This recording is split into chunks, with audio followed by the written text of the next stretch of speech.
A very big hello, and my name is Federico Ree, and this is Inspire Talk, broadcasted all around the world from Melbourne, Australia, but also throughout the world, depending on where you are. So whether it's morning, day, or afternoon, welcome to this amazing show. And I've got to honestly say I'm truly and deeply excited about tonight's guest, which I'll introduce in just a few moments. But just before we go any further with our guest, I'd like to formally introduce also our co-host, Ranil Rajapaksha. How you going, Ranil? Hello, Fed. I am equally as excited about today's show. Really, really excited, actually. Thanks very much, mate. It's going to be a good one. And we've got a few people tuning in, too. This will be great. Absolutely. So, look, we do welcome questions to be sent through to our show, and you can submit your question by going to our Google Plus page or to inspiretalk.net or even to our Facebook page. So hopefully you'll be able to send some questions to our amazing guest. And without saying too much more, I'd like to formally introduce Sam Moran. How you doing, Sam? I'm good. Thank you for having me. Look, Sam, it's an absolute honour and an absolute privilege. I can't express once again how genuinely excited I am to have you on the show, and for you to share your time at this time of night, and also for you to share your story of success, I guess, to our listeners and to ourselves regarding your entrepreneurial journey. So just for the viewers, and I'm sure that a lot of people already know who you are, Sam, I'd like to sort of introduce you as the way you describe yourself online.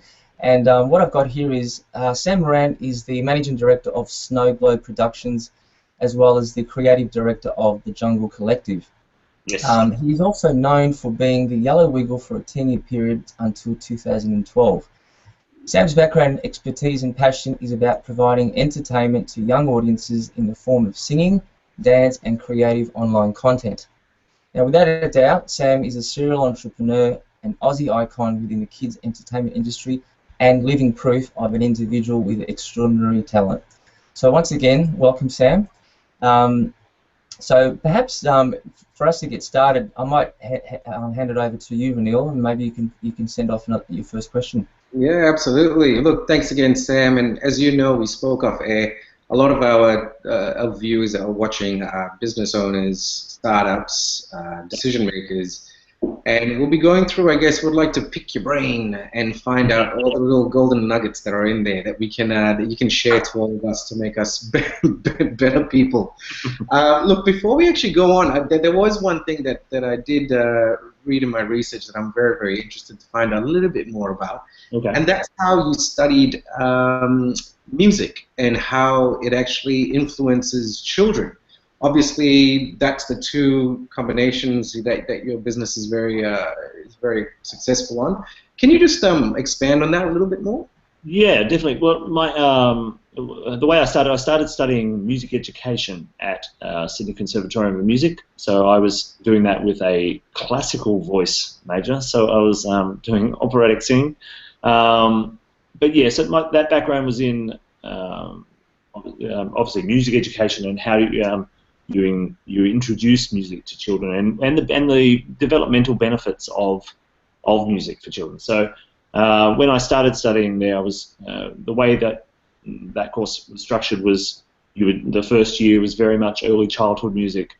Second year, was very much then primary school, and you just progressed through the different ages as the course went along.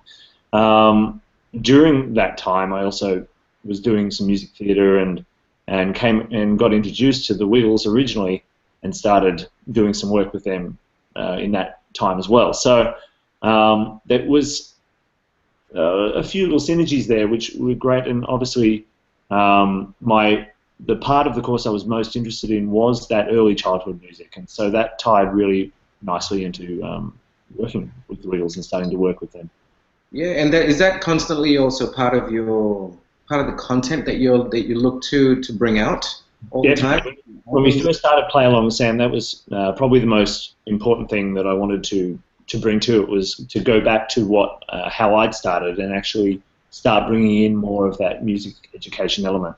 And that's something that even going forward from here, we're planning on building some other brands on the side of that which are based in that preschool music education market. So that's certainly something that I'm passionate about because there's so much research out there already that talks about the developmental benefits of introducing music to children in a structured way from a very young age. So to be able to do that, and from my other background, obviously doing children's entertainment, of being able to do those things in an entertaining way, and it sort of ties in all the elements that I've been working on for years with, and obviously with Nickelodeon now too. Their mantra is that it's the smart place to play, because children really do learn through play the most, especially preschool children. And so to be able to bring music education elements in that are clearly developmentally beneficial to children, and do that in an entertaining way through play, is really the glue that I try to make sure that is evident in everything that I do. Yeah, awesome. Fed, after you, mate. Yeah, look, I'd like to put an entrepreneurial spin to what you're saying, Sam, and you talk about inspiration, and I know as an entrepreneur myself that, you know, inspiration is the fuel to your car, and you need it obviously to be creative and to be innovative. When you started your career at whatever age, did you know that you were an entrepreneur, or, you know, is it now that you look back that you see your journey as an entrepreneur? Yeah. What's your insight on that? It's one of those things where I've always it's always been part of my psyche to think that way, but really when it comes to but at the same time, with being in the children's space, it's a hard marriage sometimes, thinking entrepreneurially through but also having an audience that's children, because clearly we don't want to be marketing to children. I mean, that's you know, especially preschool children. It's not, you're really marketing to the parents in that sort of scope of things. When it comes to the children, you really got to be clear that you're being as sincere as possible in what they are going to get out of it, because really it's especially with preschool, and this is how I think with the parents too, is that it really is, and it really should be, all about what the child is going to get out of it, and not. And so, the best example I have is when I write music for children. Like, there's a lot of obviously music artists out there, and a lot of for adults as well, and they often write, the way they write songs is they'll write from their own experience, and then when other people are listening to that, they connect to that song because they feel a connection through a shared experience that, you know, it reminds them of something they happened.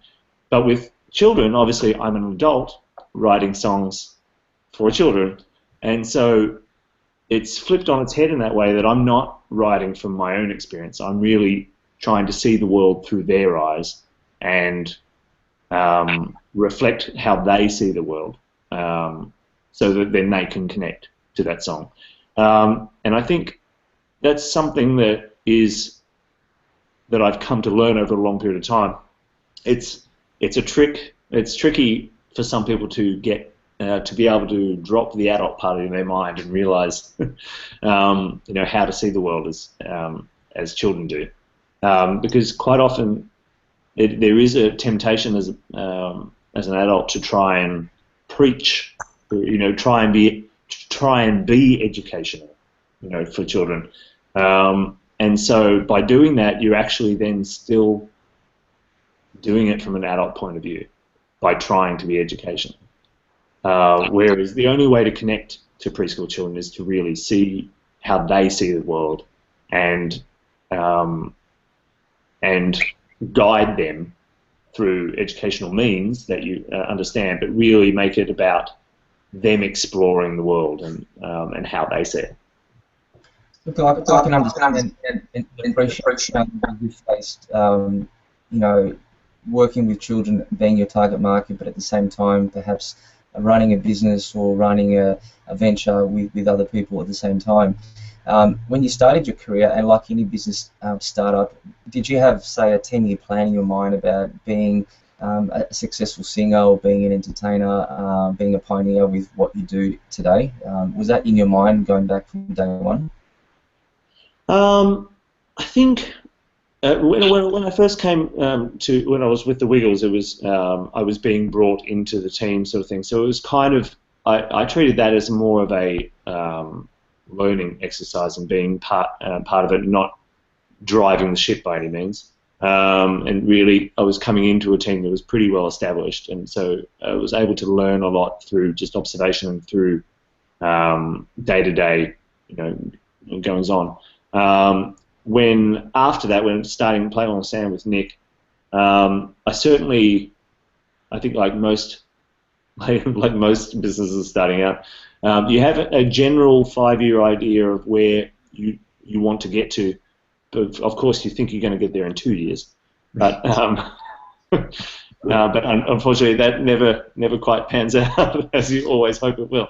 But yes, generally, I did have a 5-year plan, and it certainly has been going along that path. Yes, the simple answer is yes. There is a general 5-year plan. It has to be obviously flexible within certain aspects of it, so that you obviously the market changes within that, and there's obviously things that come along.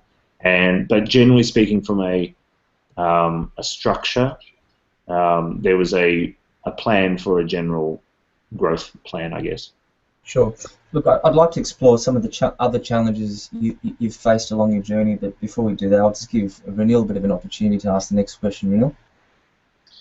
Look, I'm really interested, Sam, in how you've actually translated or transitioned from the Wiggles to your own brand, basically. And there's a lot of viewers out there that will be in the same boat. And you did this in you could say in a public forum, and you did it very well. I mean, congratulations on winning an ARIA last year, by the way. That's just amazing. And I'll get this right, you actually won an ARIA for Best Children's Album, and that was your first album that came out as well. So, bravo. Well done, Sam.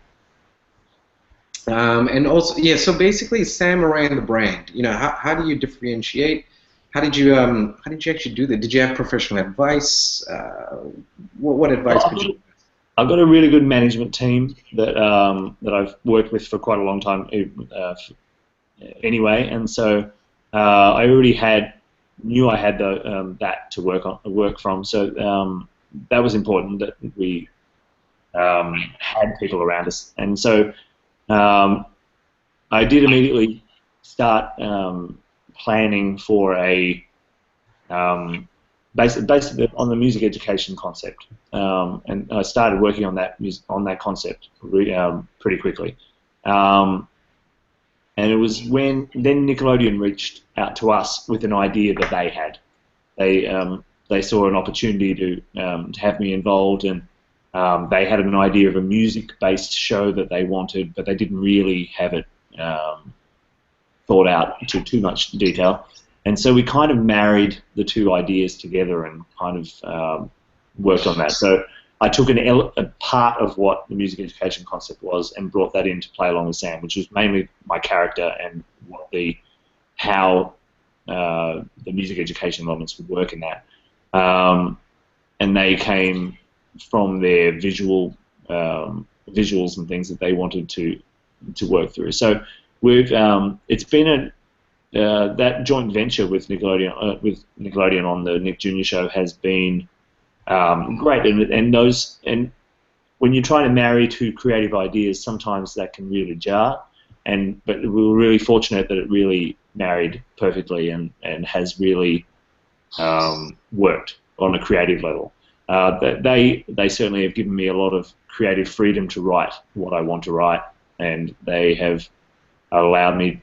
Quite often, it's like, okay, they'll say we need a certain amount of songs. What songs would you like to write? And I'll just go away and come up with 15 songs or something that I think children will connect to, and we film them. And then we did do a series of half-hour episodes, which were actually the basis of the songs from the album that won the ARIA.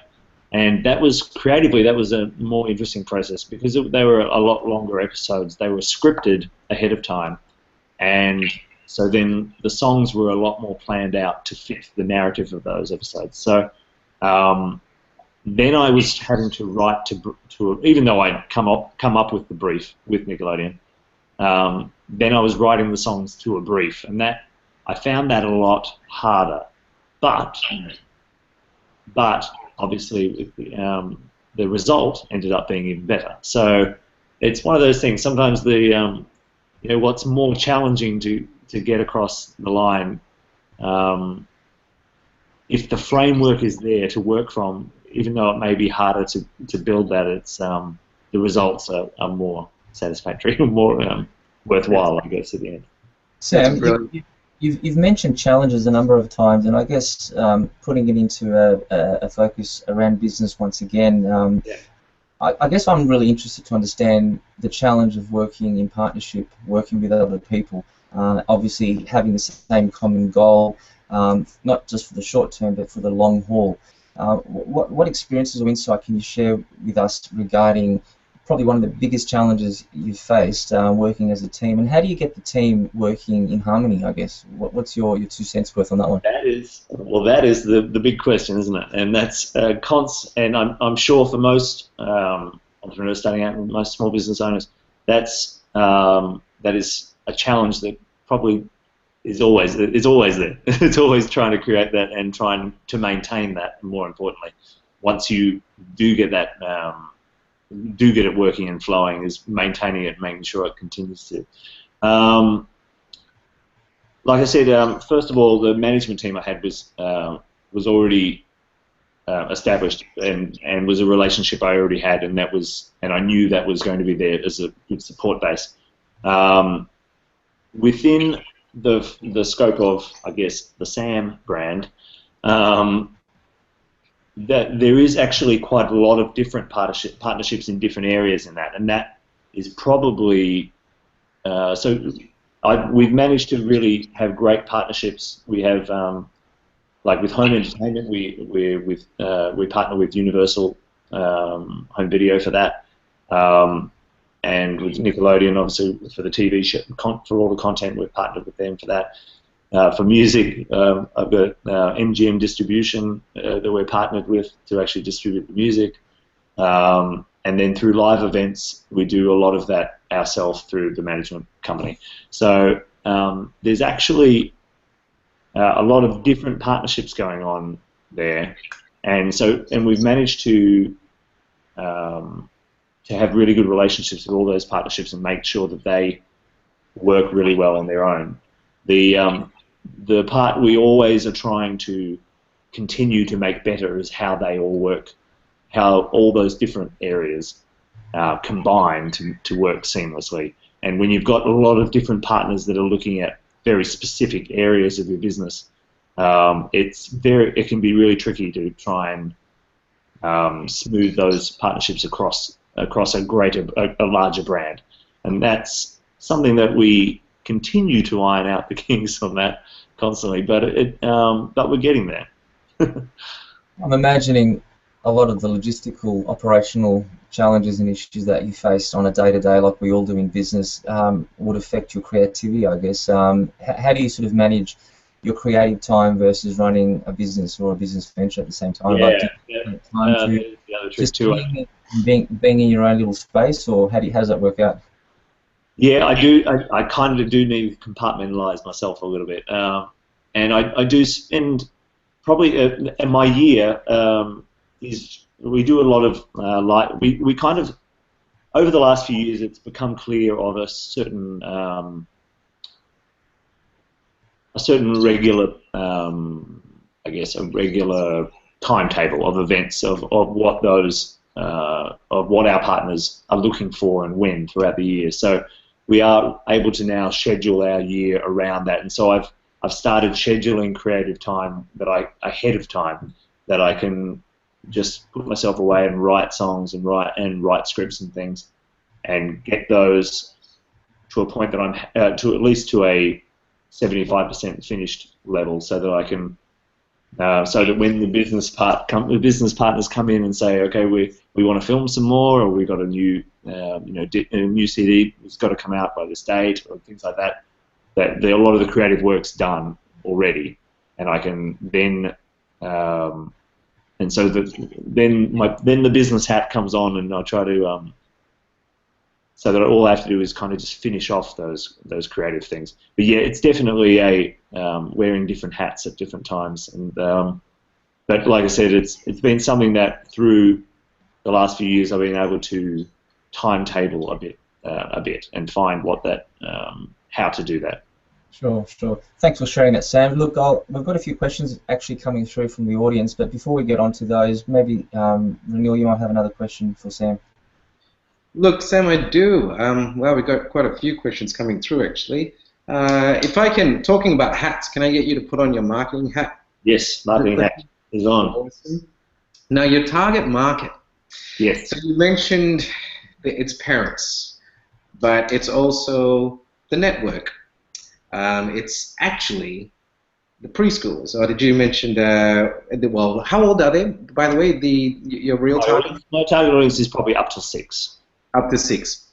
Yeah. So how do you keep everybody happy? I mean, you know, I know it's a juggling act, and I know it's challenging. What I'm really interested as a second part of that question is also the feedback. How do you actually find out what you're doing is actually working? Do you have a focus group? Is it just the suits telling you what to do versus trying to find the middle ground? This is an interesting one because in Wiggles days there was never focus groups or anything, and they were kind of really, without going into too much detail of that, but the Wiggles kind of really didn't trust research groups. They felt like they understood their audience more than research groups are, because it's kind of.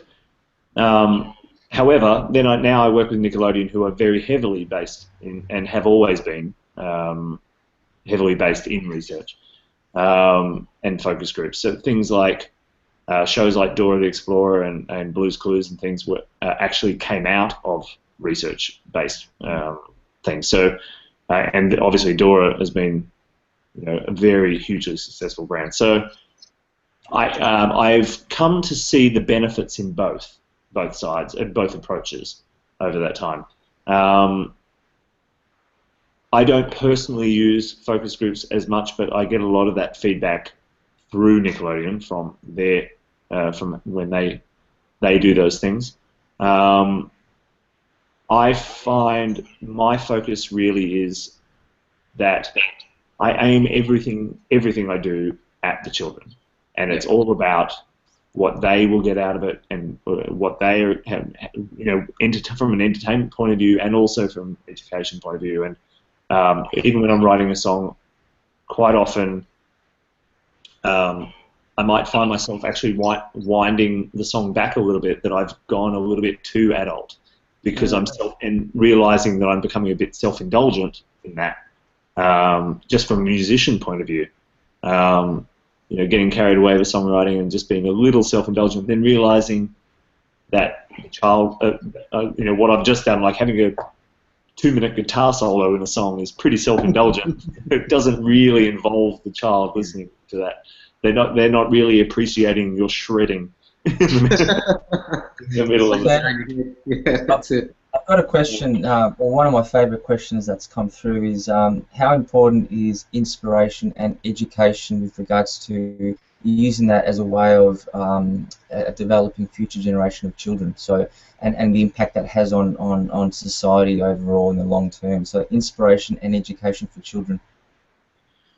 Look, I think that's hugely important, and I bring it back to what I was just talking about too. But I still try, and everything I do is about what is in it for the child in the short term as well, and because obviously they are responding to that. They have quite short attention spans, and so it's about what they are getting out of it in that short term. And if you're able to build that from that point of view, but still have educationally developmental benefits in there, then it has that longer term benefit also. Even because things like best way of explaining it is probably with music education elements that I've talked about in the past is that music has been shown research-wise to be one of the very few things in preschoolers that operates all the learning centers of the brain simultaneously. So even just singing a song and singing it and having a child sing it back, they're using the language part of their brain, using the mathematical part of their brain. If you're clapping along to a song, you're using the mathematical part of your brain to do for rhythm. If you're dancing to the song, you're learning, you're operating gross motor skills, and you know, just tapping onto a drum is using fine motor skills. All these things, if just operating within one song, you're connecting memory and learning lyrics and things like that. You connect and you're creating pathways between all those different areas of the brain. So, which is why, and doing those things in preschool has been shown to have lasting effects in all sorts of areas for children in the longer term. And so, but I think the question was talking about inspiration as well, and is really kind of, and I think music really does have a social benefit to it as well. That really playing music together and you know, enjoying music together and dancing along with each other inspires social benefits in that as well with children and going to live events. So it's certainly something that I try to think about when I'm doing all these things, but really they are longer term benefits of the short term benefits that I'm immediately wanting a child to feel like they're engaged in too, because that's what it comes down to. The child has to be engaged on a short-term thing first and foremost, and then you can build longer-term things from that engagement. Look, it's really interesting what you're saying. There's obviously a science behind that type of entertainment, and obviously through generations we've learnt what works for children more than, say, decades ago, where it was all about inspiration and creativity, like the Disney cartoons and so forth. And I'm a big fan of Disney and Warner Brothers. But I guess back then, you know, the amount of education that went on from a Disney show probably does not necessarily match up to what we see nowadays on TV in terms of the good quality kids entertainment shows. So definitely the science has played a big part. So thanks, Sam. So Renil, do you have a question from the public, or I've got quite a few here myself, but I'll give you a chance. I've got one, Sam, that I think will lead into the question that came through, and okay. It's quite obvious, and it's quite empowering to see you have so much passion when it comes to the education side of things, with kids. I think it's amazing, and it's obviously that you found your purpose. And you've managed to marry it with a business, which you can wake up every day and try and inspire as many children as possible. I think it's beautiful. The question that we had was: has there been an experience on stage that has moved you? Oh, yeah, every day, every time I do a show. Right. Yeah, it's one of those things where it's. Getting up on stage in front of a crowd of smiling preschoolers is a moving experience in itself. Because really, it doesn't matter how bad your day is going on. If you get out there and you see a sea of children that are singing along and dancing along to your music that you've written, it's very hard to have a bad day in that instant. You kind of, and you realise that that's the only show they're going to see. You might be doing a whole week of shows, or like several shows in a day, and they're physically demanding. But you realise that these children that are there are only going to see that one show. Yeah. So just on that level, it's quite it is emotional. But then there's obviously there's very funny moments on stage too. I try to involve the audience as much as possible in the show, because the children create their own comedy. I think it was one part of one show I was asking what children's favourite foods were, and I was asking around. And if you ask long enough, you always get a funny answer. So I do remember, there's the usual. My favourite food's apple. My favourite food's this. And then there was another child that said, my favourite food is sherbet, and Mummy's got some in the and the thing is, those moments then are comedy for the parents, because they know children say these things all the time, and and so to share that with the room of parents, then the parents think it's hilarious. So there's lots of moments like that are very funny moments, but there's also moments where you go, like I visit children's hospitals and as well, and so to realise, there was one time we went and visited a children's hospital. We were talking we were talking to this one child for a while, and he was very animated and happy to talk. And we left the room and was talking. And after we were leaving the ward, and we were talking to the nurses, and they said, we said to him, "Oh, that one child was really animated, really into it." And they just stopped aghast, and they were like, "That child hasn't spoken in 2 weeks." Oh, wow. Wow, that's amazing. That is I think amazing. on that note, I've got to quickly confess that probably one of the reasons why I contacted you, Sam, for this interview, and you probably remember this, was because my son used to suffer chronic asthma, and for the first 5 years he would really not get out of bed unless there was the Wiggles on TV, but particularly not just the Wiggles, you, Sam. And not only did he have all the collection, he pretty much acquired all the necessary collateral that showed you, Sam, in your yellow outfit. So for that reason, I made my son's day when I announced that I'll be interviewing you. But in terms of inspiring children and obviously having an impact on their lives, I can totally relate to that on a personal level. So thank you. I'm just conscious of time. I realise at the same time you've got other things to do tonight, Sam. All good. I'm enjoying it. Great.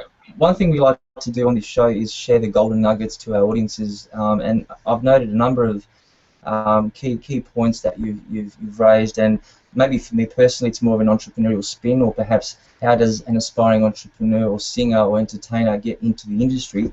And my top favourite 5 points that I've written down here is always have passion with what you do, learn from your experts and be guided with regards to planning, schedule creative time, and perform necessary market research to obviously appeal to the target market.